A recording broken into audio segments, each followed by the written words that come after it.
Ever feel like you're kind of like your own worst enemy? You know, like you're stuck in your own way? Yeah, totally. Well, get ready, because today's deep dive is all about, it's called Unfucking Yourself. Okay, I've heard of it. Right. Catchy title. Yeah. It's based on Gary John Bishop's book, and we're really going deep, on his kind of blunt but, refreshing approach to ditching self-sabotage. I like it. Cut to the chase. Exactly. It's about actually getting what we want right. Right. Instead of all that vague self-help fluff. Yeah. Been there. Bishop actually lays out a really practical roadmap, chapter by chapter. Cool. So, what's the first step? It all starts with awareness. Makes sense. We've got to recognize those sneaky patterns that are holding us back, Yeah, those are the worst. Where do they even come from? And then, here's the kicker. It's about actually doing something about those patterns. Easier said than done, right? Tell me about it. But that's kind of Bishop's whole point. He doesn't let us off the hook. I'm sensing a theme here. Oh, definitely. So one of the things that really struck me reading this book is how Bishop connects our thoughts and actions. Yeah, our mindset shapes our reality, right? Exactly. It reminded me of that quote, who's the philosopher? The language one?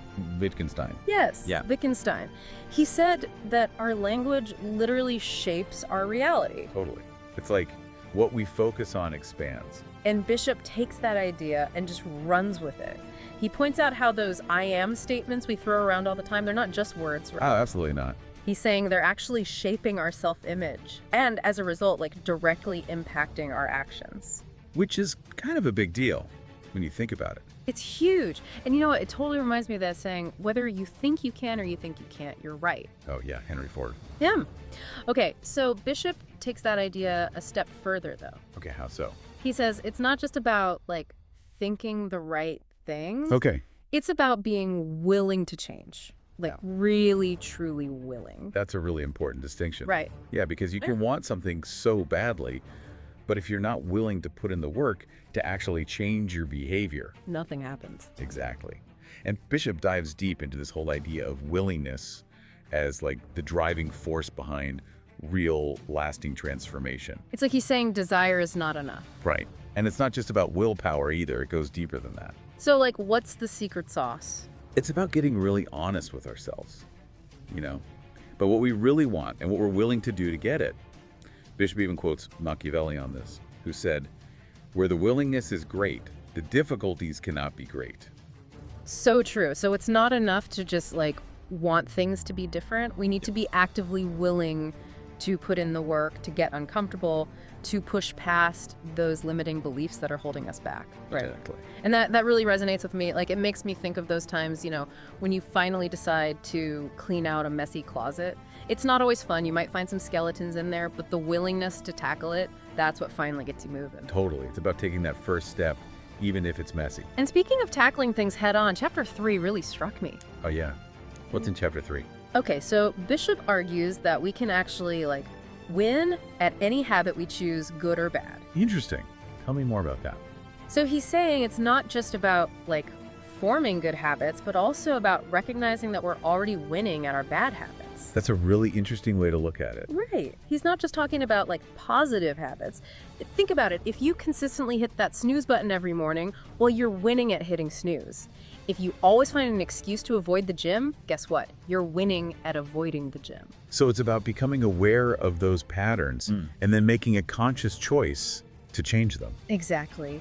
Bishop wants us to really examine what we're consistently succeeding at, even if it's not serving us in a positive way, what are we really winning at? Right. Because even if it feels good in the moment, hitting snooze, skipping the gym, it might be holding us back from achieving our goals in the long run. Right.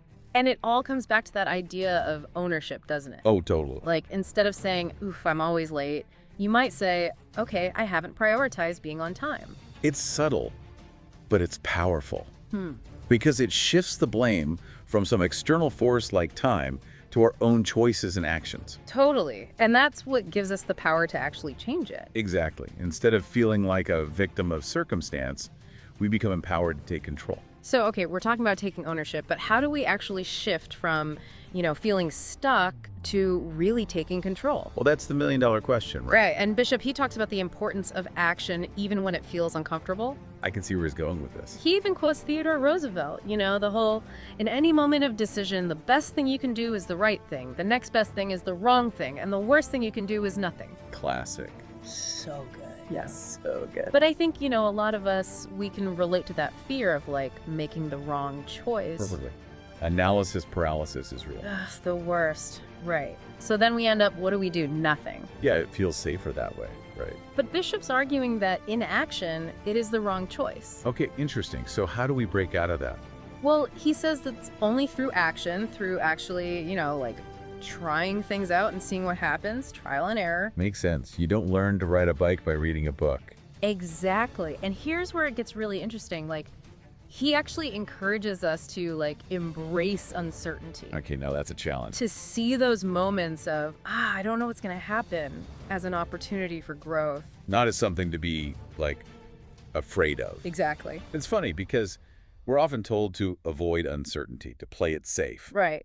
Stick to the plan. But Bishop's saying, hey, sometimes the greatest growth happens when we step outside of our comfort zones. Totally. And this is where his concept of acting as if comes in. One of my favorites. Okay, break that down for me. So he basically says, look, you don't have to feel like it's your day. You just got to act like it. I love that. It's like fake it till you make it. Kinda, but it's deeper than that. It's not about denying how we feel. It's about choosing to act in alignment with, the person we want to become. Regardless of those temporary, negative emotions we might be experiencing. Yes, exactly. It's so easy to get caught up in those feelings and let them dictate our actions. Oh, 100%. But Bishop's reminding us that we have the power to choose our actions, regardless of how we feel in any given moment. So it's about, taking charge instead of waiting for that, perfect moment. Or, that burst of inspiration. Right. Inspiration is great, but it's fleeting. What we need is action. Consistent action. And he emphasizes that our actions, they have a ripple effect. Oh, yeah. How so? So when we act as if we're already confident, capable, deserving of good things. It starts to shift something internally. Totally. We're sending this message to ourselves, And to the world. Yes. This is who I am now. I love that. It's a way of embodying the qualities we want to cultivate. Okay, but I do have a question. Get me. Doesn't this all sound a little too much just sit around and wish for things and they'll magically appear? I see where you're coming from. It's a valid concern. But Bishop is definitely not advocating for that kind of passive wishing and hoping. Okay, good. Because that's not really my style. He's actually really big on personal responsibility, but he presents it in a really empowering way. Okay, I like the sound of that. Right. So he talks about this idea of deserving what we want, but not in an entitled, arrogant kind of way. Oh, got it. Not I deserve this just because. Exactly. It's more about recognizing that we actually play an active role in our own success. Oh, I like that. It's like he's saying, you're not just along for the ride, you're the one behind the wheel. So how do we actually put that into practice? Well, he uses this quote from Charlie Munger, who said, to get what you want, you have to deserve what you want. Okay, that's a good one. Right. So it's about consistently showing up, putting in the work, and creating the life we want through deliberate action. I love that. It shifts the focus from hoping for the best to actively building the life we envision. Exactly. It puts us in the driver's seat. Okay, but here's the thing. What about those times when, things don't go according to plan? Because let's face it, that's going to happen. It always does. So Bishop, he talks a lot about expectations and how they can really sabotage us. Oh, for sure. Expectations can be sneaky little devils. He actually uses this really great analogy. He talks about clinging to a boat that has already sailed away. Like that, I can picture it. It paints such a clear picture, right? And I think so many of us, we do this in different areas of our lives. We cling to these rigid expectations. We get so attached to how we think things should be. Right, and then when things don't go our way, we end up, expending all this energy on things we can't control. Exactly, setting ourselves up for disappointment and frustration. So how do we let go of those expectations without, becoming passive? That's the key, right. Because we don't want to just throw our hands up and say, well, whatever happens, happens. Right, we don't want to be passive. Bishop talks about finding that sweet spot between acceptance and action. He calls it embracing acceptance without expectation. Okay, so instead of like getting stuck in that whole complaint mode, Yeah, the woe is me stuck record. we gotta shift gears, right? We have to figure out, okay, what can I actually learn from this? Exactly. It's like that growth mindset thing, right? Where you kind of look at setbacks and challenges as opportunities to learn and grow. So instead of, ugh, why me? It's, okay, what now? Yes. And Bishop really emphasizes the importance of asking those empowering questions like, okay, how can I adjust? Or what can I do differently next time? So we're becoming like less reactive and more intentional. Precisely. It's about taking back our power from those external circumstances. Because we can't always control what happens to us, but we can always control how we respond, right? Right. You know, it's kind of like that saying, the only constant is change. And I feel like Bishop is saying, instead of resisting that change, like, we should learn to, you know, I don't know, like, dance with it or something. I love that analogy. Yeah. Because it shouldn't be this constant struggle against the current, you know? Right. It can be more like, okay, the current's changing. How can we adapt our sails, adjust our course, and actually use this change to our advantage? And, you know, that brings us to what I think is one of the most powerful takeaways from the entire book. Ready for it? Hit me. He says, you are defined not by what you say you'll do, but by what you do. Mic drop. Right? Like, actions speak louder than words. Exactly. And it's so easy to, you know, talk a big game, to make all these grand plans. Well, tell me about it. I'm queen of grand plans. But it's really our consistent actions that reveal our true selves, wouldn't you say? Totally. It's like, you can talk about wanting to write a book, but are you actually sitting down and writing every day? Exactly. And, you know, I love that Bishop doesn't frame this in a way that, like, feels overwhelming or shame-inducing, you know? Because it could go there really easily. Right. But he's really good about recognizing that real change, it's a process. It's not about, you know, achieving this perfect state of, like, self-actualization. It's about the journey, not the destination. Exactly. And sometimes, you know, it's messy and it's 2 steps forward, 1 step back. Or like, sometimes it's 1 step forward, 2 steps back. Totally.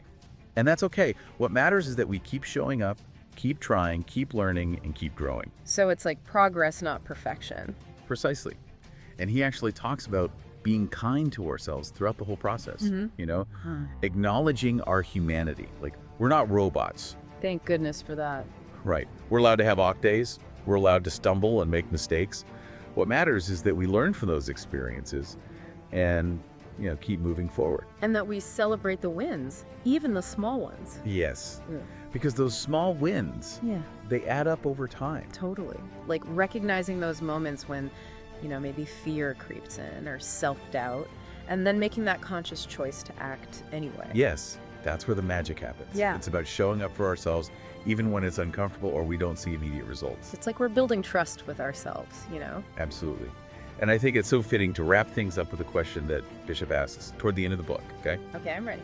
He says, if your life was a movie and you were watching it right now, would you enjoy watching the main character, you? Oh, wow. That's a powerful question. Right, and it's not about judging ourselves. It's about really taking an honest look at the choices we're making in the life we're creating for ourselves. Are we the kind of main character we'd want to root for? Are we living a life that's both fulfilling and authentic? It's a really great prompt to keep in mind, you know, as we continue to kind of unfuck ourselves and create lives that we're really proud of. And on that note, I think that's a great place to wrap up this deep dive. It's been real. Totally agree. So, to all our listeners out there, thanks for joining us on this journey into the world of unfucking yourself. Remember, you're the author of your own story, so go out there and make it a good one. Thank you for watching. If you're passionate about learning and want to level up your knowledge, make sure to hit that subscribe button. On our channel, we break down the best books into easy-to-digest summaries that will help you become smarter, think critically, and make better decisions. Don't miss out on your chance to grow and stay ahead.